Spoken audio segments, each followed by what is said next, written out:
ലോക്സഭാ പ്രതിപക്ഷ നേതാവ് രാഹുൽ ഗാന്ധിയുടെ പ്രത്യേക വാർത്താ സമ്മേളനം ഇന്ന് രാവിലെ 10 മണിക്ക് AICC ആസ്ഥാനത്ത് രാഹുൽ മാധ്യമങ്ങളെ കാണും. ബിജെപിക്കും തെരഞ്ഞെടുപ്പ് കമ്മീഷനുമെതിരെ പുതിയ വെളിപ്പെടുത്തലുകൾ ഉണ്ടാകുമെന്നാണ് സൂചന.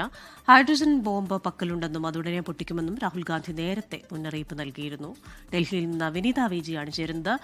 വിനീത, ഗുഡ് മോർണിംഗ്. ഇത്തരത്തിൽ ഒരു ടീസർ എന്തൊക്കെയോ വലിയ കാര്യങ്ങൾ ഒളിപ്പിച്ചു വെച്ചിരിക്കുന്നു, അതിന്ന് പുറത്തുവിടും എന്നാണല്ലോ കഴിഞ്ഞ ദിവസം പ്രഖ്യാപിച്ചിരിക്കുന്നത്. എന്തൊക്കെയാണ് നമുക്ക് പ്രതീക്ഷിക്കാനാകുന്നത്?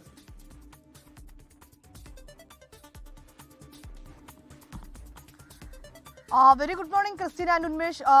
ക്രിസ്റ്റീന ഇപ്പോൾ നിൽക്കുന്നത് AICC ആസ്ഥാനത്താണ്. രാവിലെ 10 മണിയോടുകൂടി ഇവിടെയാണ് രാഹുൽ ഗാന്ധിയുടെ വാർത്താ സമ്മേളനം ഉണ്ടാവുക. പ്രത്യേക വാർത്താ സമ്മേളനം ഇന്നുണ്ടാകുമെന്ന് കോൺഗ്രസ് ഇന്നലെ തന്നെ ഔദ്യോഗികമായി അറിയിച്ചിട്ടുണ്ടായിരുന്നു. രാഹുൽ ഗാന്ധിയെ സംബന്ധിച്ചിടത്തോളം ഒരു ഹൈഡ്രജൻ ബോംബ് തന്റെ പക്കലുണ്ട് എന്നും അത് ഉടനെ തന്നെ താൻ പൊട്ടിക്കുമെന്നും നേരത്തെ തന്നെ രാഹുൽ ഗാന്ധി മുന്നറിയിപ്പ് നൽകിയിട്ടുണ്ടായിരുന്നു. ഒരുപക്ഷെ ഹൈഡ്രജൻ ബോംബ് പൊട്ടിയാൽ പ്രധാനമന്ത്രി നരേന്ദ്രമോദിക്ക് മുഖം പുറത്തു കാണിക്കാൻ കഴിയില്ലെന്നും BJPയും തെരഞ്ഞെടുപ്പ് കമ്മീഷനും അതിനെ നേരിടാൻ തയ്യാറായിക്കൊള്ളുവെന്നും ഒക്കെ അദ്ദേഹം നേരത്തെ ഒരു മുന്നറിയിപ്പ് നൽകിയിട്ടുണ്ടായിരുന്നു. ഒപ്പം ഇന്ന് നടക്കുന്ന ഈ വാർത്താ സമ്മേളനം അത് ഈ BJPക്കും തെരഞ്ഞെടുപ്പ് കമ്മീഷനുമെതിരെ ഒരുപക്ഷെ അദ്ദേഹം കൂടുതൽ തെളിവുകളടക്കം ഈ വോട്ടർ പട്ടിക ക്രമക്കേടുമൊക്കെയായി ബന്ധപ്പെട്ട പുറത്തു വിട്ടേക്കുമെന്നുള്ളത് തന്നെയാണ് സൂചന. നേരത്തെയും ഒരു ആറ്റം ബോംബ് തന്റെ കൈവശമുണ്ട് എന്ന് പറഞ്ഞ് രാഹുൽ ഗാന്ധി അത് വാർത്താ സമ്മേളനത്തിൽ പൊട്ടിച്ചിട്ടുണ്ടായിരുന്നു. അന്ന് അദ്ദേഹം മഹാരാഷ്ട്ര, അതോടൊപ്പം തന്നെ കർണാടക ലോക്സഭാ തെരഞ്ഞെടുപ്പുകളിൽ നടന്ന ക്രമക്കേട് ഉൾപ്പെടെ അദ്ദേഹം പുറത്തു കൊണ്ടുവന്നിട്ടുണ്ടായിരുന്നു.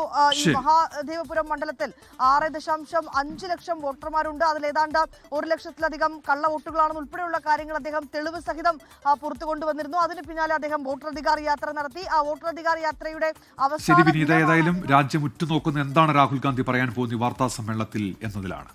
ലോകത്തെവിടെയായാലും ഏത് സമയത്തും 24 വാർത്തകളും ഓഗ്മെന്റഡ് റിയാലിറ്റി പാക്കേജുകളും എക്സ്പ്ലെയിനറുകളും വിശദമായി കാണാൻ ഞങ്ങളുടെ YouTube ചാനൽ നിങ്ങൾക്ക് സബ്സ്ക്രൈബ് ചെയ്യാം.